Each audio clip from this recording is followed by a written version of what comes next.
What's happening, everybody? Gate 7 International. It's been a little while since we did a live show, but we are back. It is a great, well, we won't say great day. It is a solid day, finishing the season off with a win, potentially, hopefully securing a Europa League spot, depending on what happens in the cup. We'll go over that later. But anytime you get a win, it's not a bad day. That the disaster season, as Lambro would say, the long season is finally over. A lot to talk about today. Costa, how are you doing, my friend? What's up, everybody? Good to be back.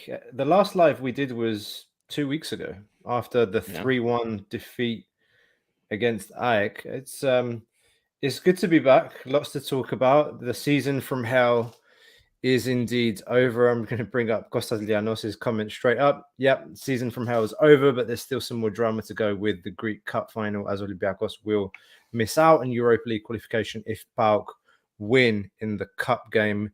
So yeah, lots to get through. It's good to be back. I'm sorry I look like shit. I've been traveling since 3 a.m. this morning, making my way back from Crete to Belgium, and now I'm back. And let's get the show on the road.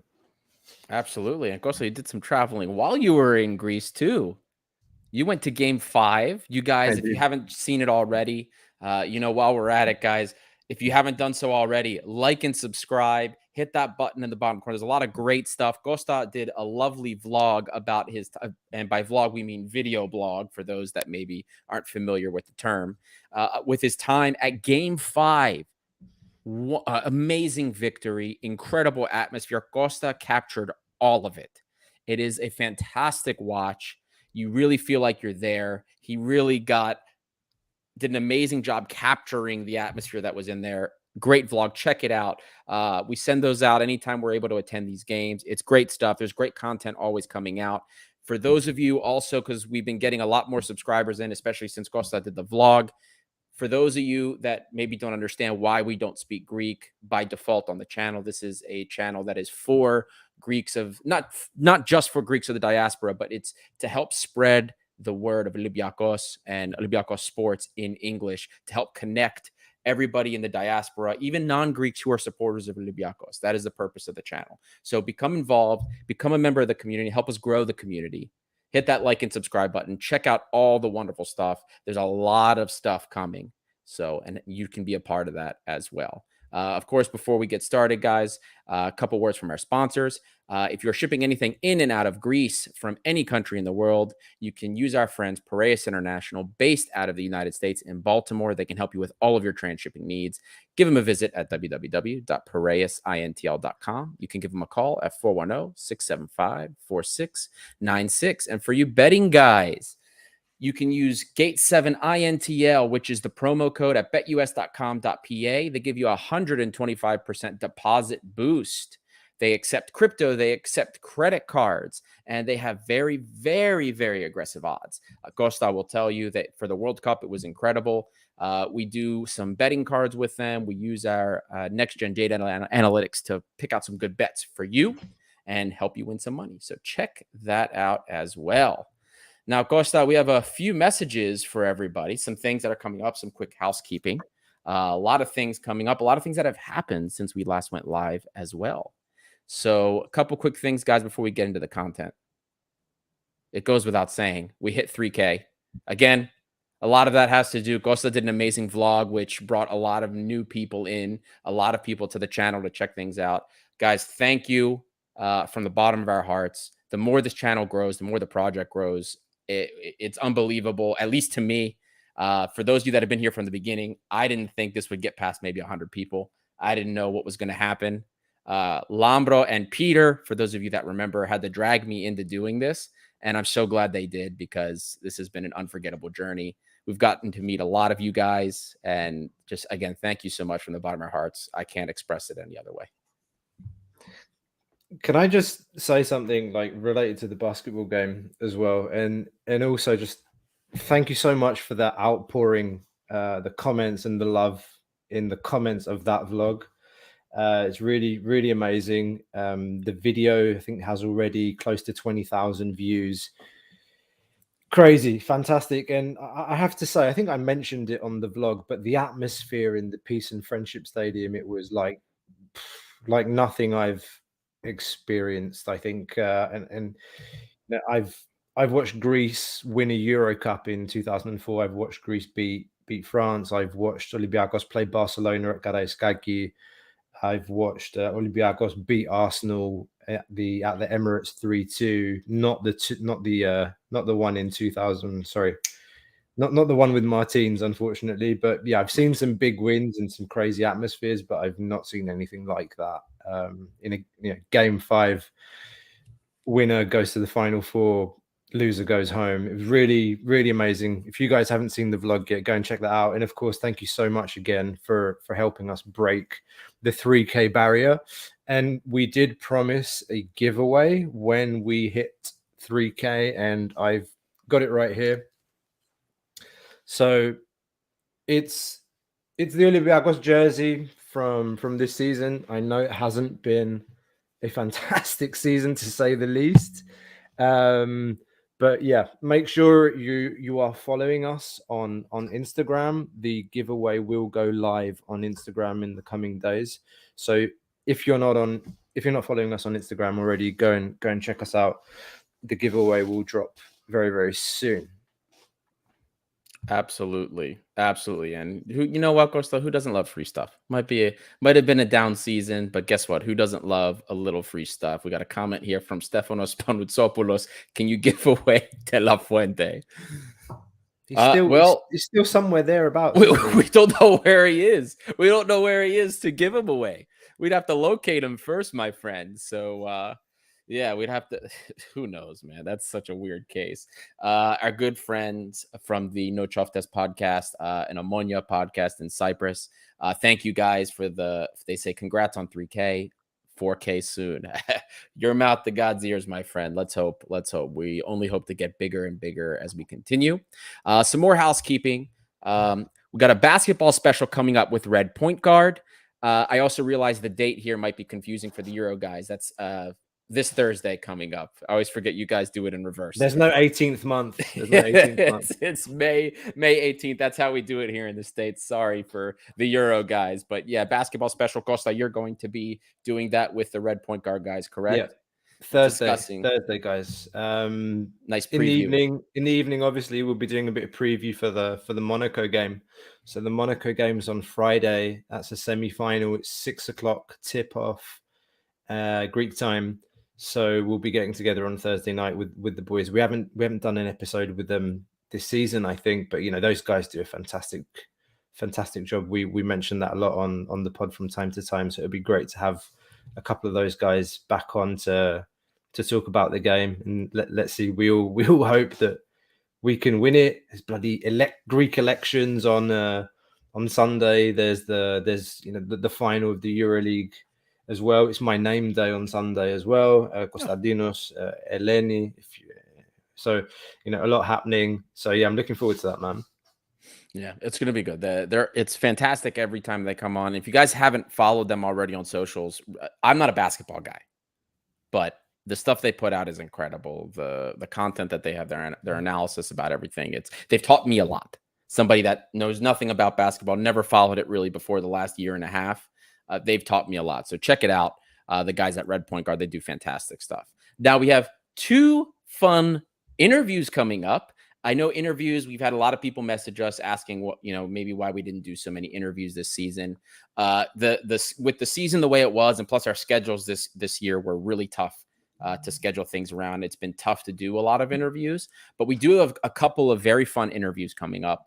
We have an interview with an amateur sports member of the club. Won't say what type of person it is, but we do have an amateur sports interview coming up. And our first interview with club staff, current, I'll say club staff. So that's going to be a lot of fun too. So keep your ears out for that. All of that's going to be coming now that the season's over. A lot of content for the summer when there's no games, stuff to keep you guys engaged. So keep an eye out for those. We will give you updates about when those will be. It's not a player, so I don't think we're going to do a mystery guest thing, but you get the gist. You'll get the info on that soon. Did you have any more you wanted to add about that, Costa? No. We're reaching out to some folks in the amateur Olympiakos scene. I know a lot of people have been asking for that, so we're listening to what you guys have been asking for. Another thing that fans have asked for is a keep, loan, sell episode. So now that the season's over, we can. I think it's a good time to do that. I mean, there's no lack of players in the squad right now, but also players coming back from loan. I think I counted 16 players coming back from loans. So definitely, maybe we might have to break that into 2 parts, or even 3: defense, midfield, attack. I don't know. Yeah, So I was gonna say, I think it's more than 16. I think it's I can give you the full number in a second, but yeah, it's a lot. I mean, it's gonna be an entire episode, maybe even multiple, to cover as many names and things going on. It's this season, I think it's the more than that 17-18 season, like the disaster that happened with that too. It's a lot. Here you go, Costa. I'm showing. Oh my goodness. Is it more than 17? No, man, you got it. It's 16. Yeah. No, because I counted it a couple of weeks back. I did a Twitter thread on it. I literally went through each and every player coming back. Yeah, no, you're right. You're right. It's you got that. I might be missing some B team guys, but I think you got it. That's still, it's a lot. This list, I've never seen the list this long, at least since we've been doing this show. So anyway, it'll be a great episode. A lot of stuff to cover, a lot of stuff to dissect. And who knows, maybe we'll get some data profiles out too, like we've been going all season. Oh, what a lovely message. Oh, guys, thank you so much for the message. We have some great messages coming in from Ioannis. Great job, guys. Andreas Mitis, bravo για τη δουλειά σας, παιδιά. Μαζί σας από την πρώτη στιγμή. Keep it up. That's true. Andreas has been here for a long, long time. Almost catching me up. Since the beginning, I think. He has. A couple of you guys have been here since the beginning. We thank you all for your loyalty and support. And the last bit of housekeeping, God, it's like 15 minutes of housekeeping. What a lot of you are waiting for. There's a lot coming. There's a lot coming on Gate 7 International. That's why. A lot of stuff. Guys, the award show is coming up. It was huge last year. Gosh, how many people did we get votes from last year? Was 1,000? 10,000? A incredible number of votes. I mean, Costa, here you go. The first part of keep, sell, load from Stefano again. Keep Costa, keep Hari, sell up, bro. I wish Lavro was here to see this. It's incredible. I love that. But yeah, guys, the award show, much anticipated, coming up again. The same kind of flow that's been done before is going to continue. So we're going to have the votes are going to go out. We're going to send the polls out again. Like I said to Costa, I mean, we had over 10,000 votes last season, which is incredible. So we're hoping to get the same and hopefully even more engagement from you guys, even more people getting involved in the award show. So keep your eyes on that. All of the information will be coming out. The award show is always really fun to do. And we will, of course, we are planning to do at least one physical award this season as well. So, well, Costa, you want to take this? Yeah, thanks very much to DR, or as I call him, Dr. Conceit. Again, thanks very much for the donation. The doctor says it was the worst season in a while, but there's always silver linings. We had Gate 7 International doing an amazing job. Here's a beer on me. Brackets, you're going to have to sip from a same pint. Sorry. No. Thanks very much, Doc. Much appreciated. Every contribution, every donation we get, it always goes into Gate 7 International. So we always take those donations to improve. And of course, we have some running costs. RAD does fantastic job with data and Y Scout. So yeah, all of these donations really count. We're always looking to improve the way that we display, present those stats, the data. If you guys aren't following us on socials, Instagram, Twitter, Facebook, etc., a lot of great stuff being developed there. Yep. And just to kind of put that point forward a little bit more, Costa, We've been improving also the graphics. We've had a lot of really fun new graphics. We've been upgrading on all levels. Anything you guys do, we put right back into here. We put our own sweat, our own money, everything into this. This is by the fans for the fans. We don't get anything out of it, just the enjoyment of doing it and to talk to you guys. So anything you do, we put back into it. There are things that we are trying to put money aside for. Ghost, I think you brought this up on a previous show. We're trying to get some hardware for the live games that we go to so that we can do better, like fan cams, and get better quality audio, asking you guys questions and discussing things there. So all of that stuff that we're building up to just keep making the experience and better for you guys. So thank you all for the support, and we're going to continue to level up because that's what we do. We're never satisfied just being where we are. We want to get better and better. So without further ado, Costa, I think now it's time we can get into the post-match content, the content people are waiting for. Kick us off, buddy.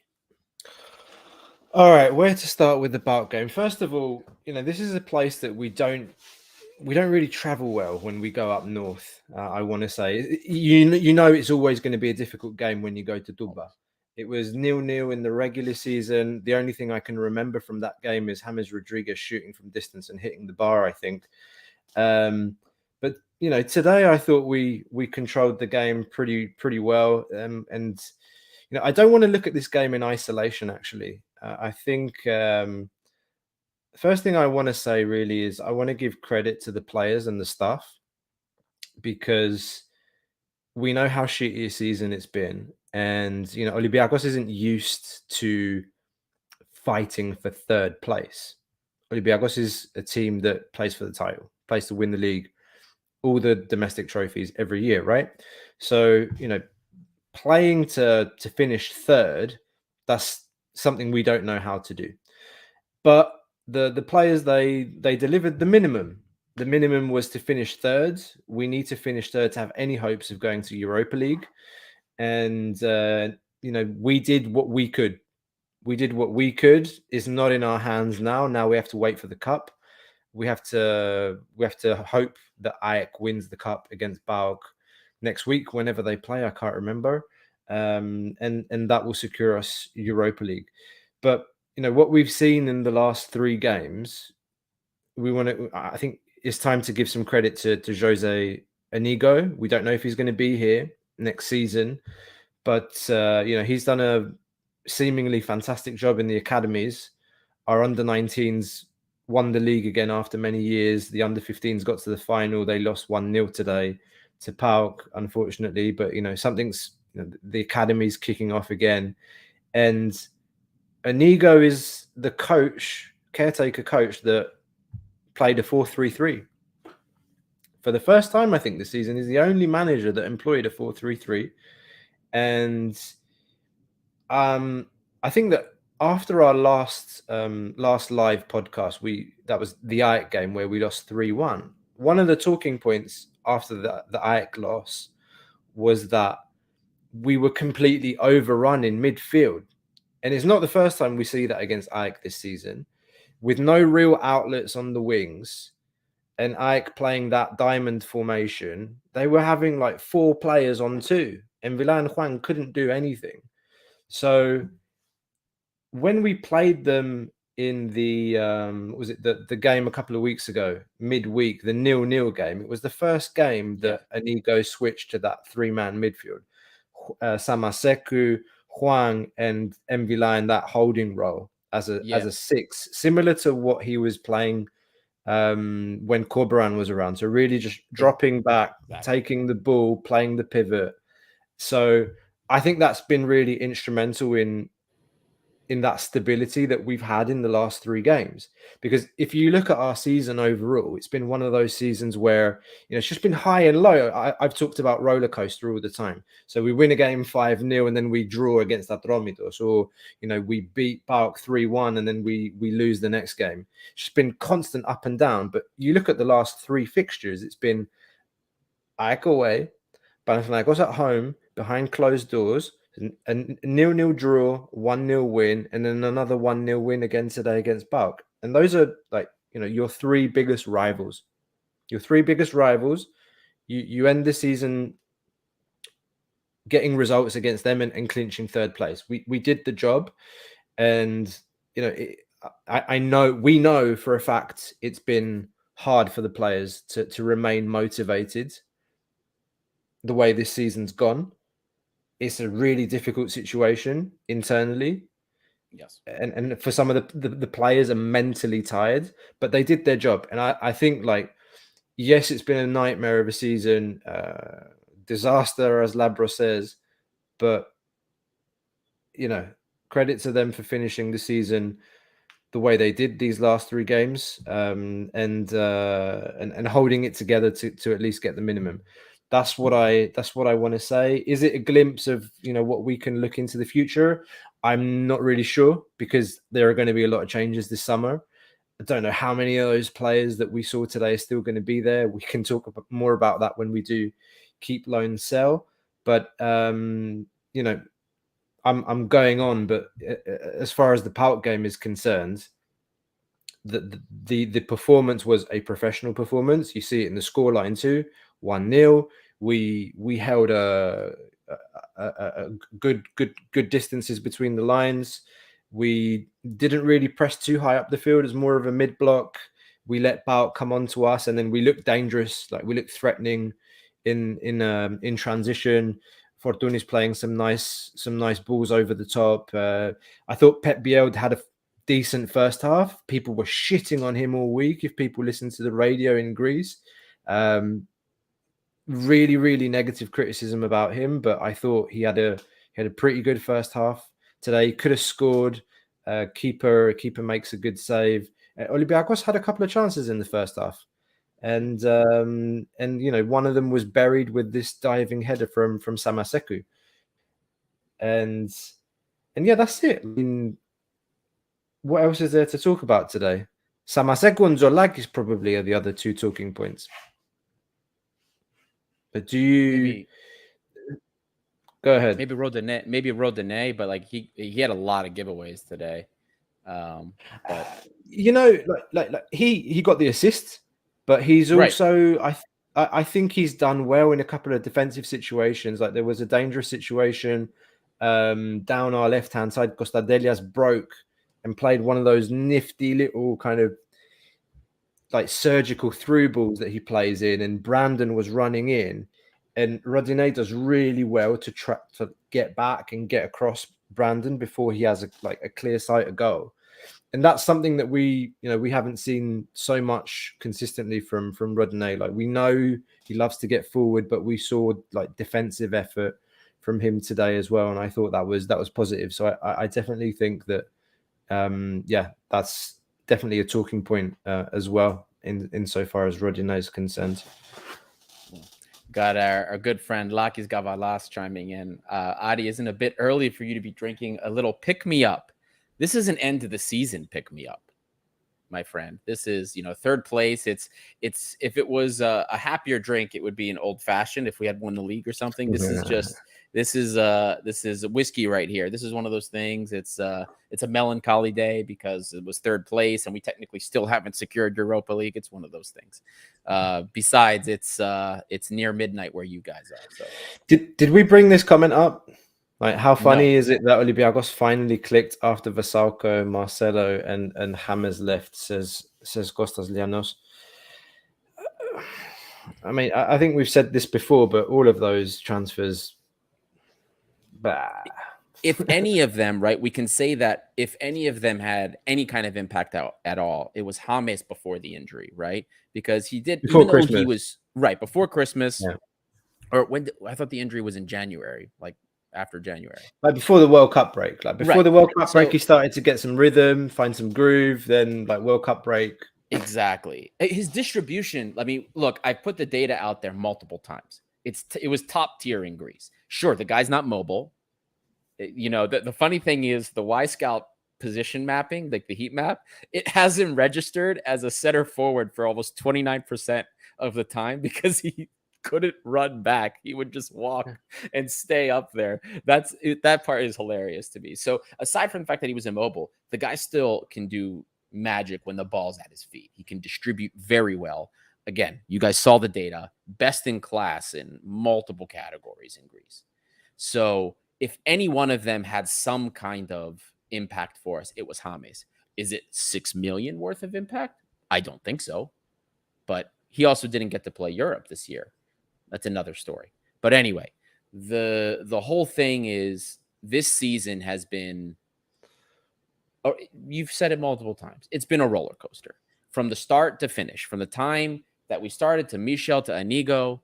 And Costa, kind of more on your point with Inigo, I think that 3-1 loss against Ike, remember, we were all talking about there was no adjustment. We brought up that diamond that was absolutely molesting us, and we were getting overrun. Huang just looked like he couldn't keep up. How could you?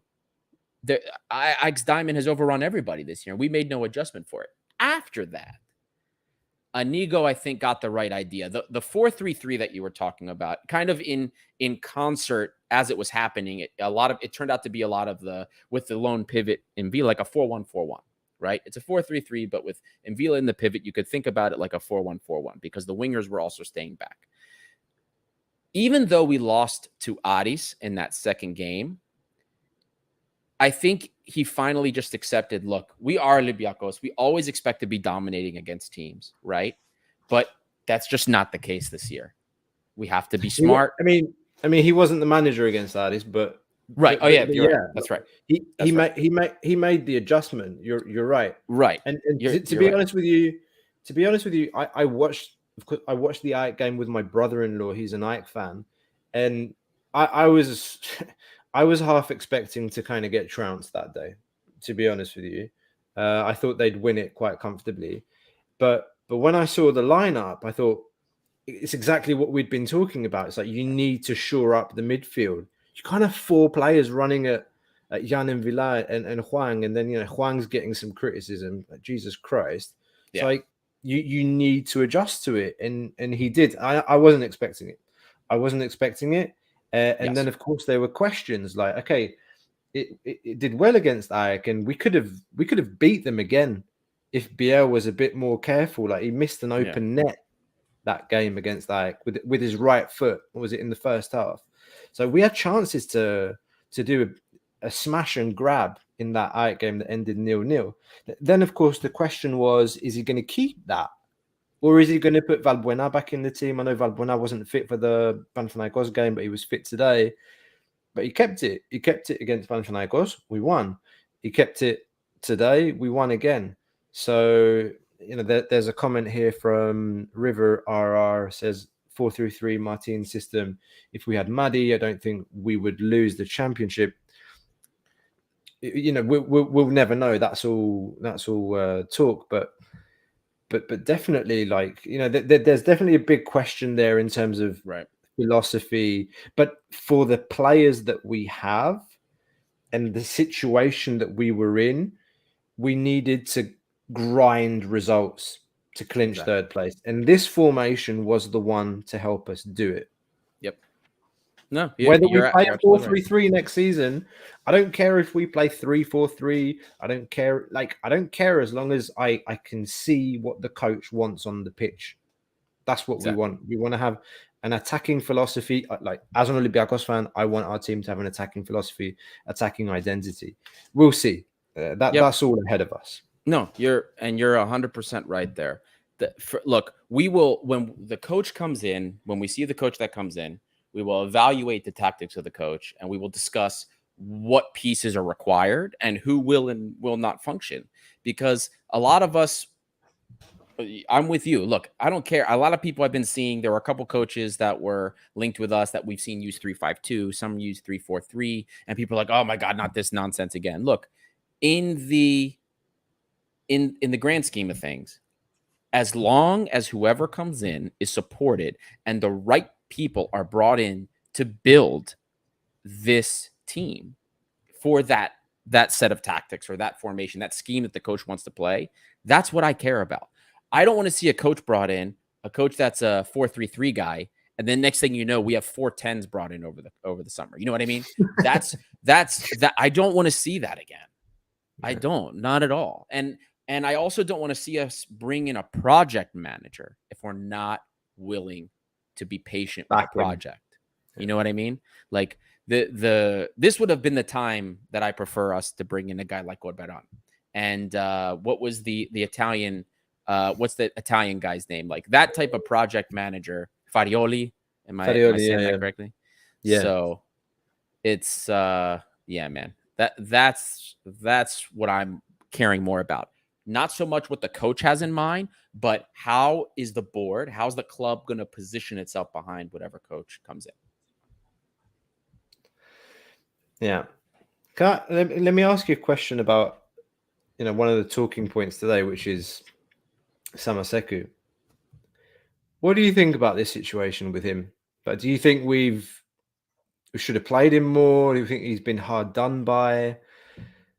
What's your thought on the whole situation with him? Would you keep him next season? What was his buyout? Like 16 million or something like that? His buyout's ridiculous. Costa, but before I do have something I want to say on Samaseku, but oh my God. Jesus. From Alex Gatopis, thank you so much, my friend. A $100 donation. My goodness.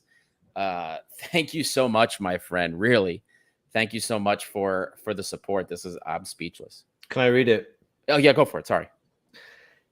So, also, thank you so much. Ευχαριστώ πάρα πολύ, Αλέξανδρε. Ο Αλέξανδρος λέει, από τη δικιά μου άποψη και γνώμη, έχετε το καλύτερο podcast για τον Ολυμπιακό. Να συνεχίζετε το καλό ρεπορτάζ, τις καλές κριτικές και τα εξαιρετικά στατιστικά. Με υγεία, παιδιά.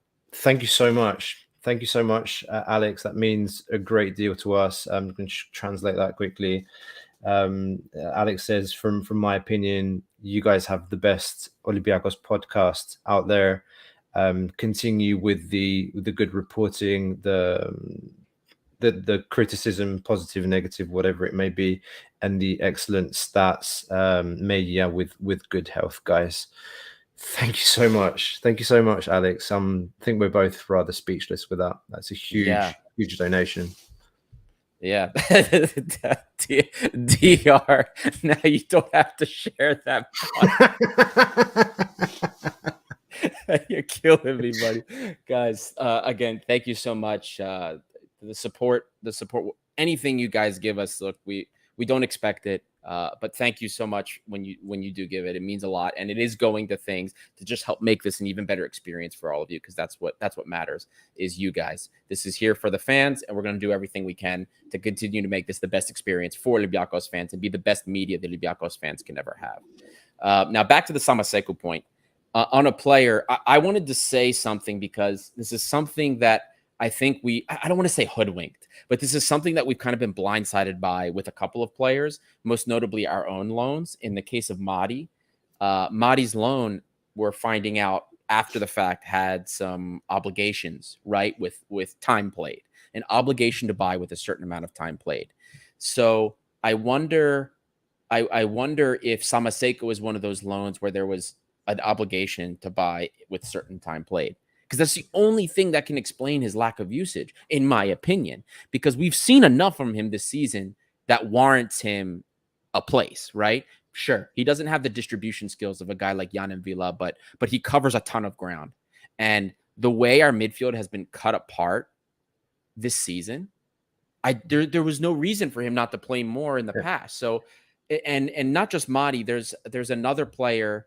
Oh my God, there's another loanee I'm thinking of that we're now finding out also had some or sorry, I shouldn't say we're not finding out. There's been talk of an obligation from media in Europe, an obligation to buy. This is going to kill me now. But there's that's the as stuff well. I'm wondering. There's even Kamara. No. Abu Bakar. Oh, that's right. Abu Bakar. Yeah, okay. That's the one I'm talking about. That's another one. Yeah. That's the one. Thank you. We don't know what the details are with these loans. And we some of the information's been shoddy, including on Bakambu's contract as well, by the way. That's, side point, but close to what you were talking about. I agree with you. I know Mitchell was really set on his 4-2-3-1. He rarely changed it. I don't think he ever did, actually. He never changed that 4-2-3-1 or 4-2-3-1/4-4-2. No. So, but I agree. I think given the circumstances and given the situation this year, I think he could have played a more prominent role. I think at a point he started to come into the team, and then the Ajax game happened where, what was it? We lost 3-0 in the cup, and he scored the own goal, second one. And then I think he was out. He was out for a good while, and he only reappeared. He only reappeared again against Ajax. In that game the other day. Yeah. But see, like, was the own goal really the issue? Because Doy had an own goal, and then he stuck with him. You know what I mean? Yeah. But like, we won that game. That fair point. That's fair. We won that game again. It was off, wasn't it? Off your way. Yeah. In his first game. Yeah. Fair point. Well, I don't know. Look, the whole thing. Maybe I'm just a little bit more. What's the word I'm looking for? Doubtful because of what we've been seeing with the Aboubakar Kamara deal with Addis, which is an interesting deal to begin with. And then, what we've been hearing in Italian media and in Roma's press, like Roma Press, the Roma Press podcast has talked about it, and Roma's press have talked about it. It makes me think that maybe there's more to these these time obligation commitments than we know about in a lot of these contracts. So it's just making me a little bit hesitant in that regard, I'll say. So, but I still think that we should have seen more of Samaseku than we did. And I think there's more to it than just him in own goal. That's just my opinion, though.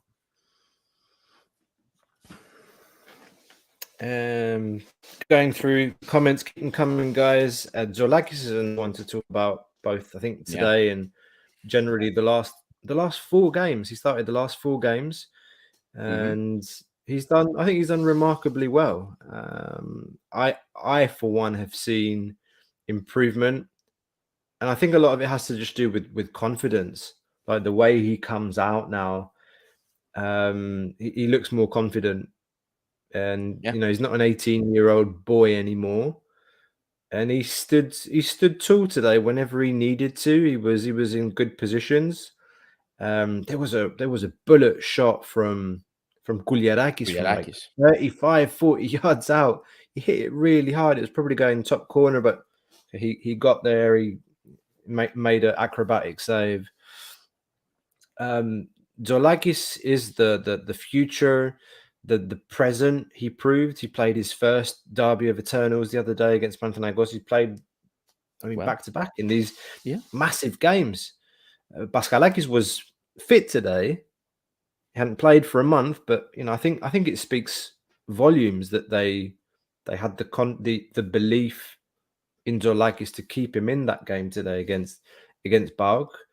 And it's a big discussion whether we should loan him next season so that he has a full season with a team as a number 1. Then he comes back, because Paskalakis has a 2-year contract, so there's another year left. It's difficult with keepers, man. Yeah, it's difficult with keepers. Yeah, and that's something we talked about a lot. And even if you guys remember, and if you haven't listened to it, we did an interview with Nikopolidis a while back. And even Nikopolidis had talked about that. So again, guys, if you haven't checked that out, all of our Legends interviews are in a playlist on YouTube. You can check them out, listen to all of the interviews that we've done. This is a great time also to remind you guys, if you haven't done so already, there's a lot of you that have come in and out of the show. Like and subscribe. Check out those Legends interviews. We've interviewed guys like Zelia. We've interviewed, Nikopolidis, as I just said. Zetterberg. Holebas. Gillette. We've interviewed a lot. The Holebas interview also in particular is incredible, guys. Check that out if you haven't. So, but Giannakopoulos and Derbyshire are on audio. Yes, that's true. They are on audio. They are not on YouTube yet. And all of the Nikopolidis interview talked about how difficult it is with goalkeepers. We've talked about that. And Costa, you and I, when we've gotten into some arguments with Labro about that, because Zoulakis in the beginning was very hesitant, very timid in some respects. And Labro had commented on that. Everybody commented, oh, he's not ready. He's not ready. But the thing you and I saw was, man, look at how he reacts, his reflexes with some of those point blank shots. That there is something there. There's a reason why everybody kept saying, even Holeba said, when you asked him about who one of the most talented kids coming up, he said, who's the goalkeeper? Tsourlakis? Yeah, him. There's a reason everybody kept pointing to him as a talent. It's not because for nothing. The kid has skill. It was all here. And he seems to be getting that confidence more and more. And that's so important for goalkeepers. Look at the difference between Jose Sa and Vachlik when it came to coming out of the box. Jose Sa, who was in that respect all about it, confident in himself, came out whenever. Vachlik, a lot more timid, would not come out, did not believe in himself, was too scared to come out in that respect. Not that he didn't have ability as a goalkeeper, but I'm saying, look at what the confidence level does to a keeper like that. So the more we see that the talent is there from Tsourlakis, it's all going to be here with him. And just for the record, SofaScore had Kostas Tsourlakis as the man of the match today. FYI. But, clean sheet today. Clean sheet against Panathinaikos. Clean sheet against AEK. Yep. He had 6 saves, 4 inside the box. And these are just the raw SofaScore data. We also get our data, which comes a little bit later from Wyscout. But incredible stuff from him. You can see it in the body language. The body language is different. Like last season, when we had those arguments with Labro, when we've talked about Tsourlakis before, he looks a bit flaccid. Yeah, that's an adjective that we use for some other things. Yeah, he looks a bit like, oh shit, something's gonna happen, but still he'd make some like crazy reflex saves, and you'd be like, whoa. He's got a really good body for a goalkeeper as well. I think he's got everything. Just like this season, you saw that he was cold or colder in his expression. Like when the camera goes in, you look at him, it's like he means business. It's like he's a professional football player. He's young. He has an opportunity. He's like, all right, I'm going to go out there. I'm going to do my thing. His kicking improved. His kicking improved. His distribution. I think that's all super positive. Is he ready to be Olympiakos number 1? I don't know. Manager's going to decide. Well, there's a couple of comments here regarding that I think we should touch on before we continue with the post-match. First from Yorgos Moustakas, Paschalakis can play another 3 years if he keeps playing as good as he has this season. Ben De Rosa says, loan Tsourlakis to the Eredivisie or Belgium. Let him develop a year, and then he can replace Paschalakis. And then Ilios comes in. Tsourlakis is great, but would we be comfortable with him playing in the Europa League group stages, for example? So here's the question. Now, guys, remember, Tsourlakis is 20 years old. His birthday's in November, so he's going to turn 21 next season. For goalkeeping standards, that's still really young. So there's still time. Goalkeepers have it's a baby for goalkeepers. They have different timelines. You have goalkeepers that are still playing in their 40s. So the timeline for him isn't as strict as it is maybe with field players, we'll say. So I wouldn't be, he needs to be getting first team football in one way or another. I think at this point that goes without saying. I wouldn't be opposed to the loan if he's getting first team ball somewhere to build that, because I also agree with what Yorgos Moustakas is saying and what Ilios is saying. As even though I see a lot there, these Europa League games, I want to see him getting a lot more game time, first team game time, building that experience before I'd be comfortable starting him in Europe. No, I think that's fair. I mean, when we talk about loans, we go back to this issue of, okay, what are the details of the loan? If you're going to loan him, you want to loan him to a team where he's guaranteed he's going to be the first, he's going to be the number 1. How many teams realistically are going to come to Olympiakos, knock on the door, and say, I want to loan Tsourlakis without an option? Yeah, so I'm going to have this keeper for 1 year, and then I'm going to let you have him back. I'm just going to, train him for you, give him the experience. Very rare. You have to have the relationships. We used to have a good relationship with Willem. That did really well for us. I mean, Vrusai was doing well at Willem before he came back. Tsimikas did really well there. I don't know what happened to that. So, but we need to, it has to be the right deal. It has to be the right deal for Dolagis. For him to leave the club and go abroad and not be guaranteed time, nah. No, I do agree with you. And you don't want to put do you want to put an option on that? How many teams do loan deals these days without an option to buy? Right. Well, I guess it would depend on, what the team, and then second, the type of option it is, right?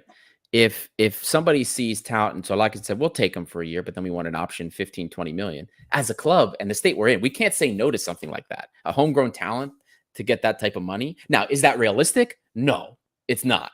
But I'm saying if that type of deal came along, I don't care how talented the guy is. This league, teams in this league, even us as, other side, even us as Olympiakos can't expect that type of money. I'm sorry. Right now, it's just not the context. It's just not the atmosphere for clubs to be attracted and make that type of money. If we couldn't get that type of money for Podence, if we couldn't get that type of money for, forget Retsos, that was a long time ago. For Madi, if we couldn't get that type of money, there's a lot of players that have come and gone that if we couldn't get that type of money for them, I don't see how we can get that type of money in this climate for Thrylos, especially post-COVID. So if that were the type of deal, we don't have a choice. But you're right. It's very difficult to have a deal like that without that type of relationship. Let's see where that goes. That's an interesting one. We'll come back to it on Keep, Sell, Loan, I'm sure. We already did a little preview there. There you go, for sure. Do we have any other talking points in the comments? Maybe. You know what? Actually, Costa, I don't know if we talked about this yet. We briefly discussed about the Europa League and the Conference League. If PAOK loses, then we get the Europa League spot. I think we've been getting a lot of questions on socials about this, and no matter how many times we answer the question. So just to be clear for everybody, while we're going to just take a step back here, the way things are this season, because of how far Olympiakos and PAOK, especially in the Conference League last season went, this season gave us an extra spot not last season, the season before. We got a 5th spot for Europe this year. For the last few years, we've only had 4 spots in Europe as a country. We've had one team that would go into the second round qualifiers of Champions League, and then 3 teams in Conference League. There was one season where, because of a win and a loss by another team, Olympiakos got to go to the 3rd round of Champions League, but that's besides the point. Anyway, this season, because of some past performance, a couple of decent seasons of performance by Greek teams, we now have 5 spots in Europe. We get 2 Champions League spots this year, one in the Champions Path, one in the I forgot what the other path is. The Champions Path and the Winners Path or something like that. The second one obviously is harder for second place. We have a Europa League spot, which goes Europa League spots. That 3rd spot goes to a cup winner. It doesn't go to whoever comes 3rd in the league. It goes to a cup winner, usually in most leagues. That's why it's just the way it is. And that's why whoever wins the cup usually gets that spot. So AEK, who have won the title, if they win the cup also, then it goes to the 3rd place, which is why we would want AEK to win the cup and the double, unfortunately, so that we get that Europa League spot. If they do not win, the Europa League spot goes to PAOK and we go to Conference League. That is just how the rules are. That is how it would shake out. So one other thing on top of that, let's say AEK does win the Kipelo. We get that spot in Europa League. If Juventus then goes on to win the Europa League, we would not only get the Europa League spot and normally we start in the 3rd round qualifiers. If Juventus win the Europa League, we go all the way to the playoffs, which means we only play 2 games before we would go to a group stage. But at least we would be guaranteed at that point group stage competition, whether it's Conference League or we go to Europa League. And so there's some interesting repercussions, all of which we have no control over now, but just some stuff for you guys to pay attention to as the season continues. So that's the Europa League versus Conference League. Just hope AEK wins the cup first. Well, yeah, that's another tough pill to swallow, seeing them win the double. But yeah, that's the situation, guys. That's how it is. So it is what it is, unfortunately. But God, Stefano's on a roll tonight. Stefano, what the fuck, man? We should sign Ward Prowse from Southampton now. Oh, I'll go to the airport and pick him up. Hell, I'll go to Southampton and drive him to the airport and chauffeur him all the way to Karaiskaki to sign. Ward Prowse isn't coming to Greece, my friends. Ward Prowse is going to find a contract so easily in the Premier League. Yep. Oh, and Costa, one more thing to point out about the Europa League. So if we do get that Europa League ticket, we don't play any games. We don't play European games till August. Yeah, I mean that's the big thing in terms of preseason, isn't it? Yeah, and it's a month. It's a month difference. Exactly. We're not used to that. And even one step further, if Juventus wins and we do get that playoff spot, we don't play any European games until end of August. Or I think it's like middle of August. Yeah, it's like the 18th of August, and then the return leg is normally around the 24th to 25th. So normally, the Greek league normally doesn't start on time. Also doesn't start early. It's usually pretty late, end of August, after all the other leagues have started, sometime September. So we could literally have a team that, normally we have these European games, so our team is getting games in, and we're playing, and we're playing, and we're playing. We could see a summer where our team doesn't play any official matches until mid-August. Is that better or worse than us playing games in first week of July? I mean, you talk about a team that wants to rebuild. You want to give the manager as much time, right, to present something. That's what that was Ajax's big benefit this season. Like the biggest thing that they had at the beginning of the season was it was time, and then the second thing was that nobody was paying attention to them. Nobody was paying attention to Ajax. Everyone was paying attention to us, and the other teams that were going through to qualifiers. Nobody was paying attention to Ajax. Yeah, and they did.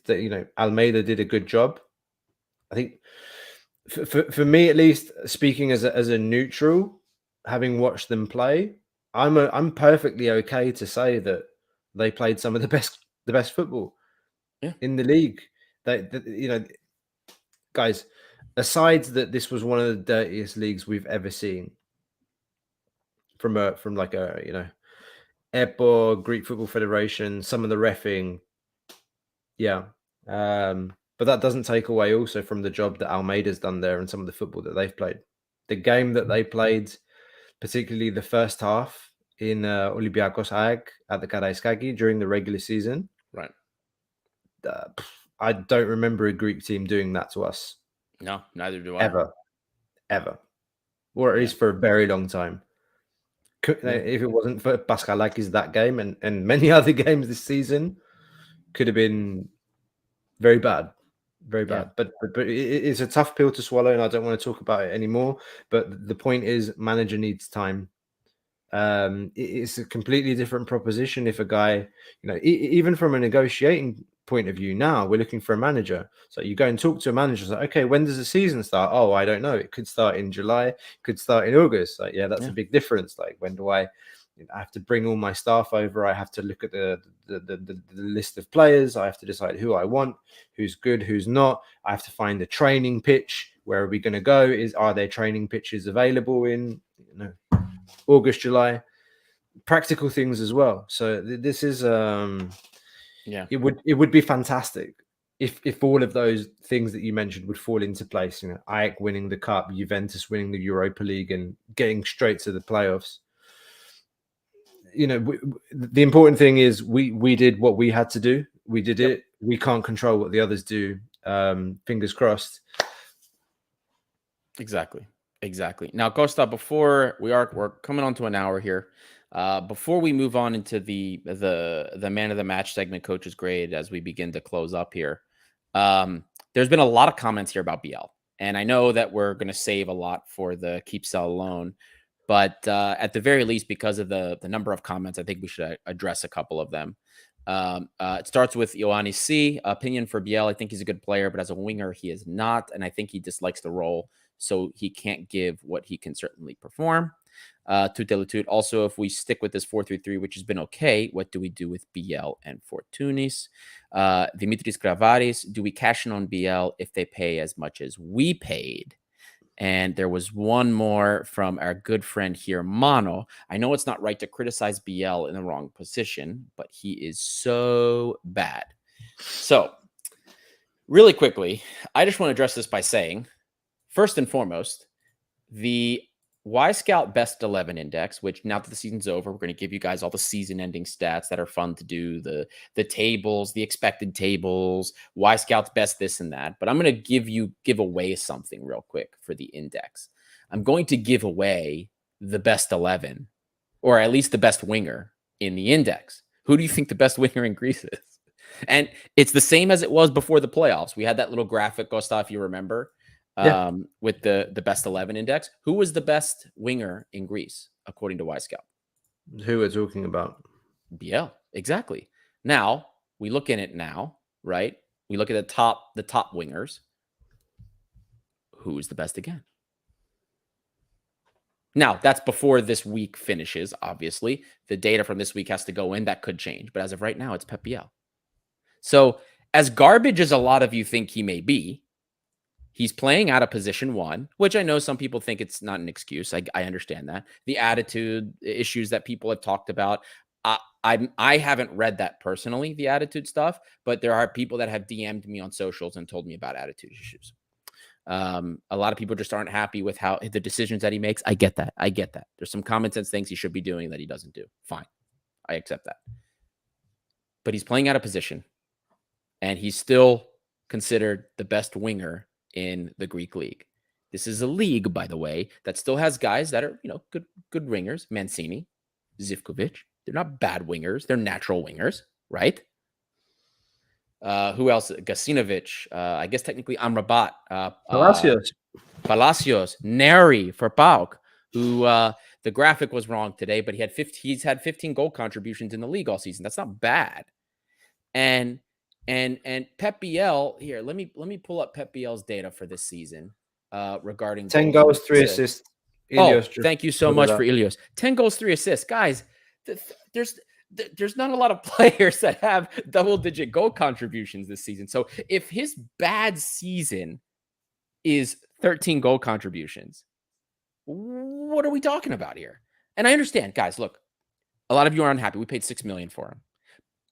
I believe that we need to do a different approach with BL than we did with Onyekuru. We spent a lot of money for Onyekuru. He had one bad season. We shipped him off. We've invested too much money again in this player. I think we have to at least give him one more season where he's playing his excuse my French, his fucking position. That's my opinion. This is a difficult one, but like the BL situation is one of those where we're really looking at the tree and not the forest. It's one of those things. It's because we paid $6 million for him. Everyone was just waiting for him to pull the bunny out of the hat immediately. It's like, this is our big star signing, who, by the way, like as soon as we signed him, a week later, we signed James Rodriguez. Great. Was that a footballing decision? I think we all know it wasn't. But there's it's really difficult, this BL one. It's like, do you cash in on him? There was a good point raised, I can't remember from who. Yeah. Can he play in a 4-3-3? Like if we play a 4-3-3, where does he play? Same question for Fortunis. For Fortunis, I have to say, yes, let's see what formation the manager wants to play, but Fortunis can have an impact as a sub.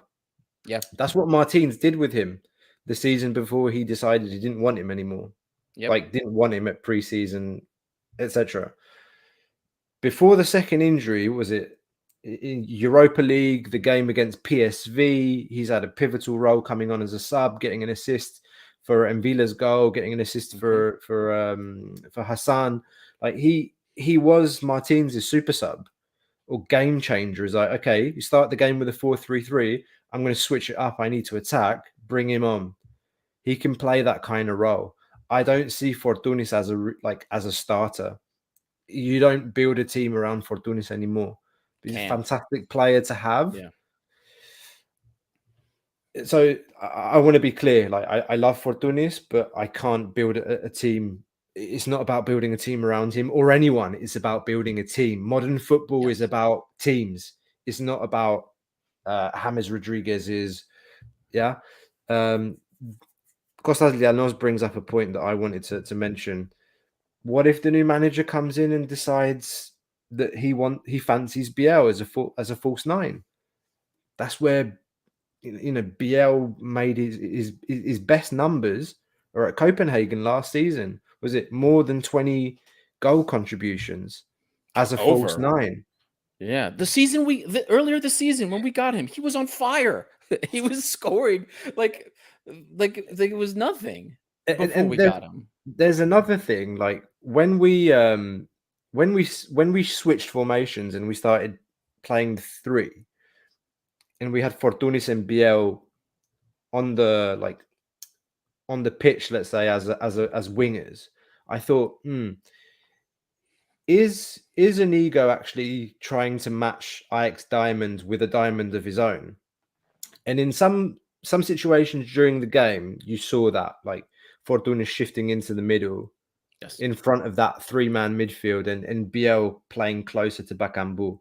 But defensively, they were stretching out onto the wing to support the fullbacks and keep a compact formation.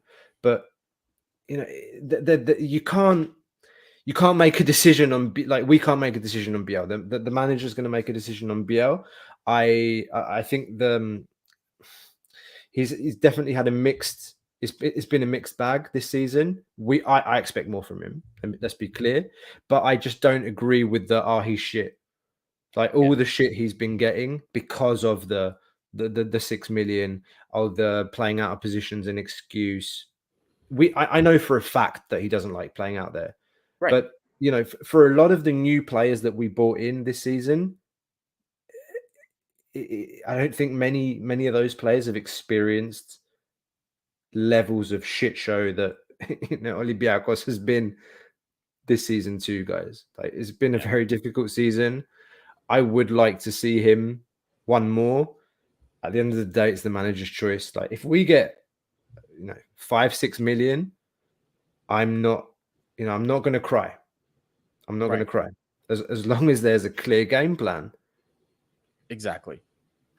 I'm with you there. Look, if we get a guy that comes in, he wants to run 4-3-3 and it's not a false nine, then what play? I'd rather see us move BL on than watch him struggle as a wing.